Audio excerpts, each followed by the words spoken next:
Hello and welcome to this episode of Beat Teacher Burnout. I'm so excited today because we're going to talk about staff resilience. We're going to talk about ways to improve staff retention, well-being, energy, team, all sorts of things like community. And today I have a guest who is an educational psychologist, Dr. Adam McCartney. So welcome, Adam. I'm so pleased you had the time to share with us today. Thank you for having me.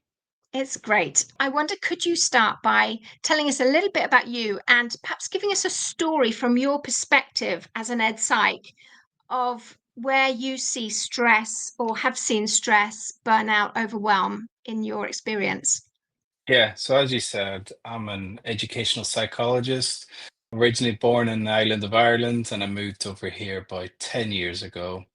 And I've been heavily involved in the field of psychology, and I just love education and always trying to improve it.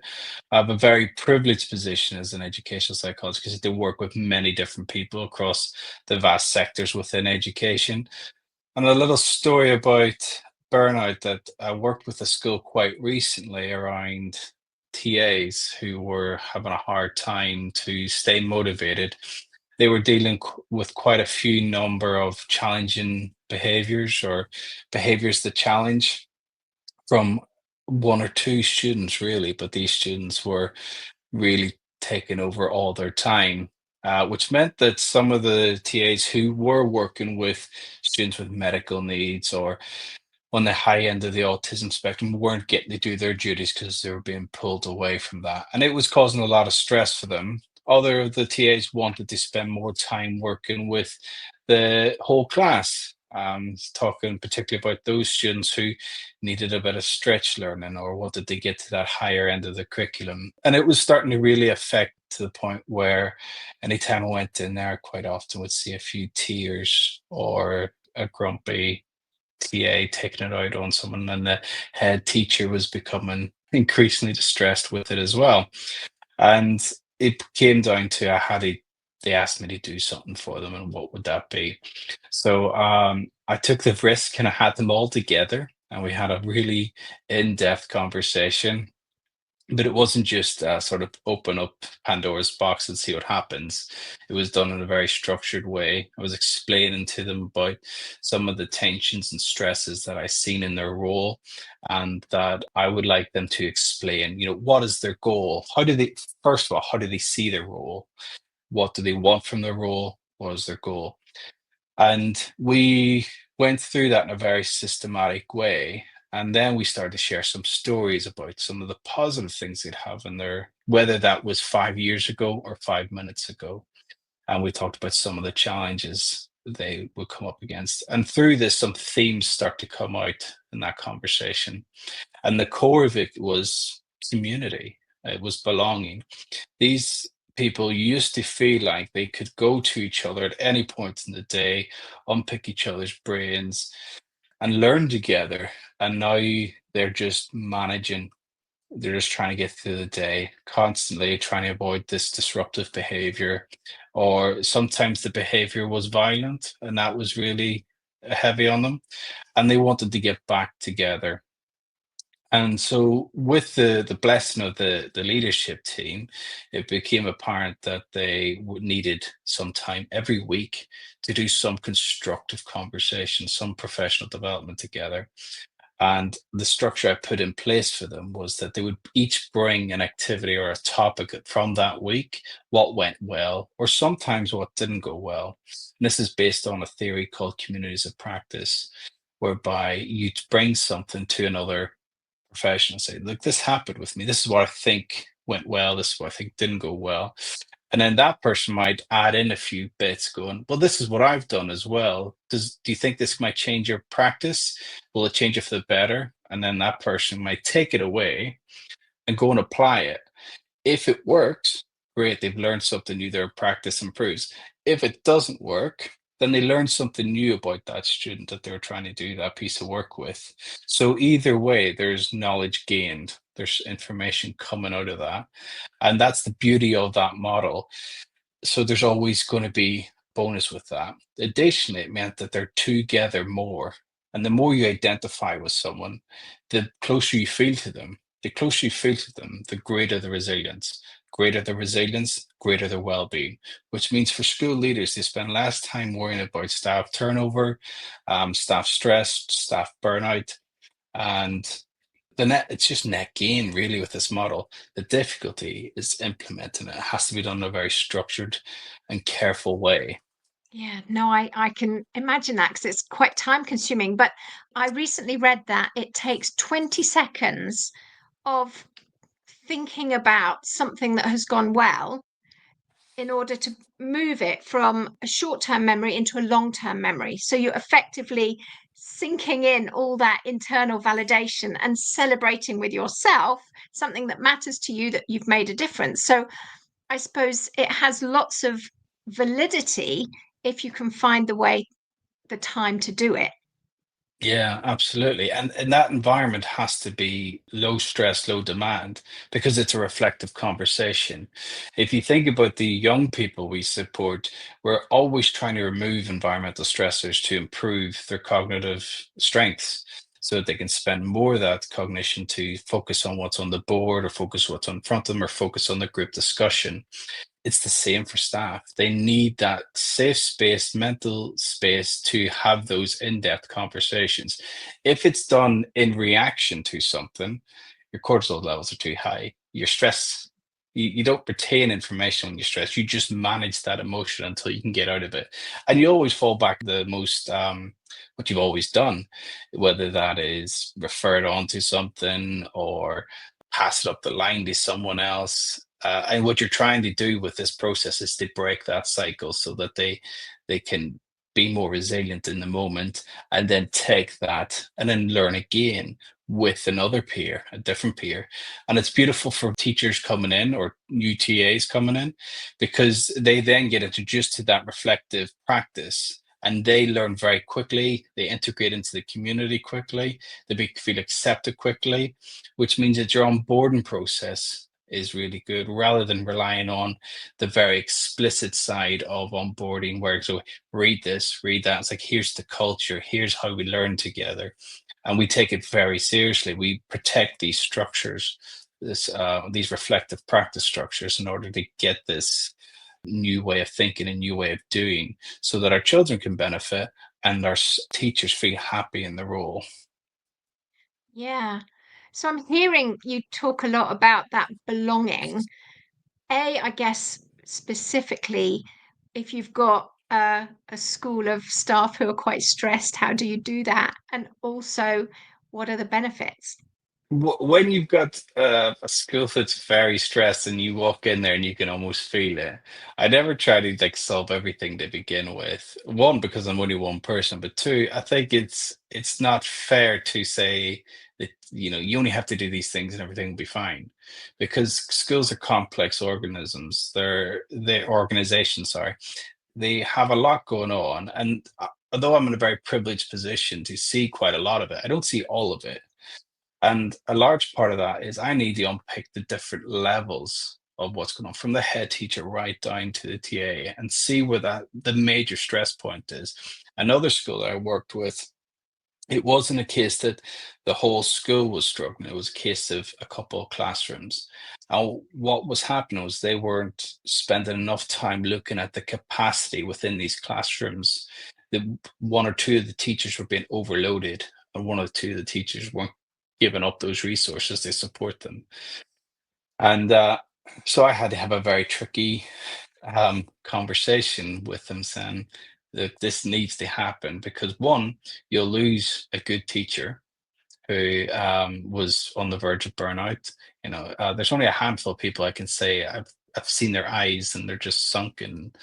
And you just think something needs to happen here because the words you're telling me about you're fine, you don't look fine. We need to do something for you. And so it was a case of taking those resources and making more equitable. And then it was about looking at the practice across the board, reassuring the teacher that essentially took a TA off them and said, I'm going to introduce something into your classroom that is still going to reassure you that you're not going to lose that sense of control. And it was an adaptation of zones of regulation. At every transition point, I said, you're going to have your whole class go to different corners, and they're going to be related to one of the colors on zones of regulation. And you're going to be the person standing there at the red corner for those who are just about to dysregulate or feeling very angry. And that for the children is really powerful, because that teacher becomes the containing factor. And children are very hierarchical in their understanding. It makes sense. Their family units tend to be hierarchical. So they know mommy and daddy are the rule givers, and they're the rule followers usually. And their job is to push against those rules. It's the same in the classroom, but equally, mom and daddy are also the containers. They do that emotional regulation for the child. And not every child understands that their teacher has that capacity. And when you have that capacity and you demonstrate that, I, as the teacher, am going to pick up the most vulnerable students, everybody feels safer, because every child then suddenly realizes, when I'm actually struggling, my teacher will sort it for me. And that child may never actually struggle that year, but the resilience increases. And because the resilience increases, they feel safer, and therefore their cognitive ability increases, their ability to spend time paying attention to you and staying regulating your presence is there. None of this sort of anxious looking around, I can't stay focused stuff.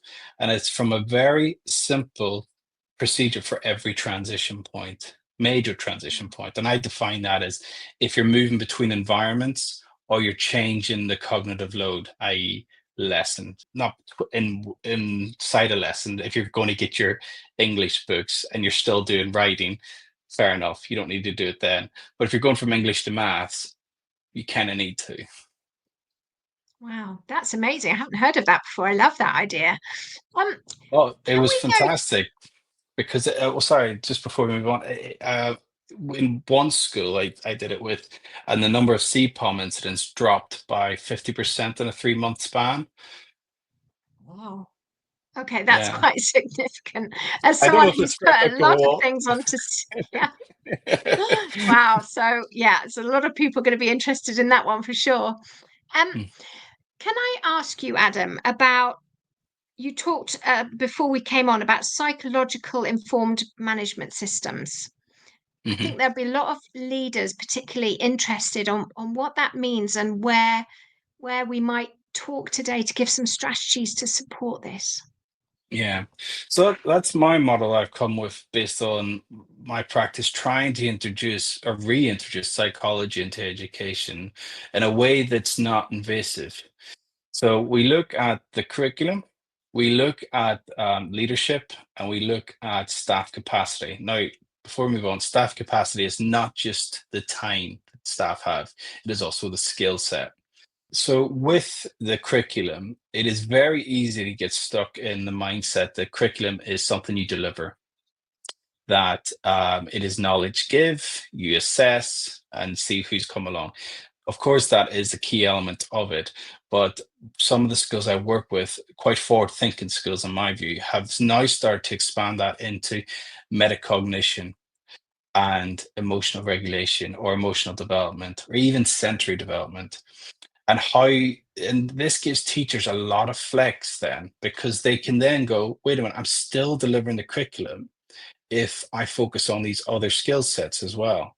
So in a school I've just gone into recently, I've said to the teacher, a newly qualified one, you're doing a great job with every other kid except this one's struggling a bit. And the reason is that he needs to spend more time on the metacognitive side of learning than the output side. And she's, through a conversation said, reduce the amount of like math sums he has to do by 25%. And he has to then spend more time being able to articulate to you verbally how he got to that point. And he'll start to improve his learning then. And not only that, he'll appreciate that you've given him that space, and that he is then able to show that learning. And that again, then his resilience starts to increase. The bottom line of everything is how we improve people's resilience, student or teacher. For the leadership side of things, we get into really strategic thinking. What structures have you currently got in place? What does your week to week look like within the school? What policies have you got in place? And what problems are you coming up with? And which of these avenues might be a leadership issue? So, one that I came across recently was around behavior management, essentially, emotional development stuff. And it was a case that the school didn't have enough information around trauma-informed systems. And these children, I said, they need intensive relational support for a short period of time and then slowly reintroduced into the class. And they were saying, how on earth do we go about that? So we sat down and came up with a 3-month plan around what that would look like. We had pre and post measures to make sure that the provision was getting them on track. And, things like sense of mastery, how they relate to others, and how reactive they are in certain situations. And it's good to break it down like that, because you can be fooled into thinking someone's resilience is improving based on being able to articulate their emotions better. But when they're put back into a situation that's quite triggering for them, doesn't matter what many words they know, they, they Yeah, flip their yeah. lid in Dan Siegel's words. So we spend a lot of time thinking about what the school systems look like and which of those systems either need tweaking or need vast overhaul. And that can be tricky because it takes a lot of guts from leadership to obviously my job is to try and convince them through scientific empirical knowledge, but it's their decision. They have to buy into it, and if they don't buy into it, it doesn't work. But that zones of regulation example I give is now being rolled out into a sister school across the entire school as a result of that systems thinking we did. Mm. And then the last one is on staff capacity, and that is looking at where your staff are professionally, where they're at emotionally, whether they're early careers teachers, veterans, senior leaders, what sort of CPD they've got, what sort of skill set have they got. And broadest way I can say it is ultimately every teacher wants to become a therapeutic teacher, because that means that not only have you got the ability to do the traditional pedagogy type stuff, but you've also got your sensory development. You've also got your trauma informed, and you've also got your social development stuff, and being able to manage a classroom based on that. And I don't think anybody can ever confidently say they've got all those skill sets, but it's the aspiration, it's the journey is the most important part. And I try to develop CPD programs around that. Quite often it is supervision with them. Sometimes it is a case I go into a school and I set myself up in a room and teachers come into me one after each other. Slowly they can talk about a particular issue they're having. Other times it's about sitting in with them in the classroom and saying, what does it feel like to be a student in this classroom? I'll watch it for 20 minutes. I'll reflect to you what I see. You then have to challenge me. And that's the important part of the going back to that reflective conversation. It's the same with me. I'm not there to tell you exactly what to do. I'm there to help you think about how to do it slightly better. I may give hints and nudges, but ultimately, if you don't own the solution, it won't work. And the other thing is around supporting ECTs to become confident in the role and integrate it into the community. So I spent a lot of work around that. Sometimes that is just about giving them an extra bit of responsibility so they feel valued as a member of staff rather than as the newbie. And had to highlight the head teachers once or twice about you might lose an ECT if you don't do something quickly. And there was one that comes to mind, and she had a fantastic background in an SAMH crew. And I was like, you're not going to get someone of her caliber anytime soon. So work on keeping her. Yeah, yeah. I guess my thing is for staff to understand their value and their worth.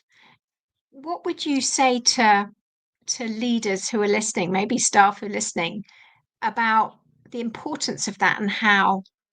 Around the worth of being a teacher. I think it's one of the most undervalued professions in the UK. It's a real shame. When I was completing my doctorate, I did look into the whole idea of being a professional and what it means. And there's quite a few themes. A lot of it is around reflective practice, access and supervision, the academic side of it, and where your value comes from that. But ultimately, a professional is there to solve a problem. And teachers are solving all sorts of problems. They're social workers, they're educators, they're childminders, they're therapists. The list goes on. Yeah, they tend to get a bad rap in the press. Just last year around the strikes, they got a bad rap, which I thought was unfair. And other countries don't treat them like this. Singapore, Japan, Finland, they're valorized. And I think there's a case to be said that that valorization isn't going to come externally. It needs to come internally. So the teaching profession needs to force the outside world to take itself more seriously. Now, they did that in a way through the strikes last year. However, through practice, that can happen too. By dedicating that time to supervision, meaningful supervision, that is the sitting down, having a professional conversation. You're not there to do line management, you're there to talk about your practice. That is one of the key things to being a professional, in my view. Meaningful problem solving, understanding a problem in a not only in an academic way, but in a humanistic way, so that when you talk about having X problem with a child, the head teacher or the Senko or the senior leader that's there to support will automatically take that important because they recognize that you as a professional will have tried everything in your class. Whereas there's a narrative at the moment whereby if teachers complain, it's kind of like, you're not resilient enough, you're not capable of enough. Now, how do we get to that point is going to look differently for each school.